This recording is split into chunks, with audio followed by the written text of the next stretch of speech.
Ça a été une année horrible d'un point de vue business et d'un point de vue projection, puisque nos restaurants étaient fermés pendant 12 mois, entre mars 2020 et mars 2021. 8 mois sur 12, nos salles de restaurant étaient fermées. Le brief, il n'était pas simple. Il était de dire, OK, comment on peut sauver un peu le business en tirant profit des canaux emportés d'une manière la plus intéressante possible. Et puis de l'autre côté, donner le sourire, donner la patate dans un moment très compliqué, donner un peu d'optimisme aux gens. Voilà. Je pense que c'était aussi beaucoup avoir un lien avec les Français, tout court.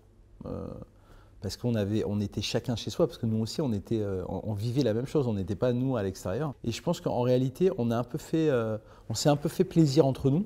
Quand on sortait un truc bien, qu'on voyait que ça cartonnait, on se faisait la petite bière du vendredi. La petite bière du vendredi, et c'était génial. Le coup de com' du week-end, il est signé Burger King, qui invite les consommateurs à aller manger chez son principal concurrent. Et à travers ça, finalement, on a aussi donné du plaisir à nos consommateurs, mais aussi aux Français. C'est-à-dire, honnêtement, on ne s'est pas dit on va avoir une stratégie de parler à ces mecs, à ces personnes, à cette cible et tout. On s'est dit, faisons des trucs pour rester vivants. Thank you for recruiting me, gracias.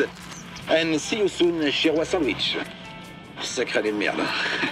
Je pense que ce qu'on a fait pendant cette période, c'est qu'on a essayé de rester extrêmement simple. Cette simplicité qui a été liée au contexte et au fait que tout le monde finalement vivait le même état d'esprit fait que nos campagnes ont certainement eu plus de résonance. Forcément, nos ventes ont souffert, mais on a amélioré notre compétitivité par rapport à notre marché de la restauration rapide, puisque nous avons amélioré nos performances entre l'avant-Covid et l'après-Covid d'environ 10 points en vente et en trafic. Donc ce sont des très bonnes performances et ça c'est à périmètre constant, sachant que pendant le Covid, on a réussi aussi à continuer à ouvrir des restaurants, environ une trentaine. Voilà, on a amélioré notre notoriété spontanée aussi. On a eu des impacts colossaux de manière organique sur les réseaux sociaux alors qu'on a réduit notre budget média de 30%.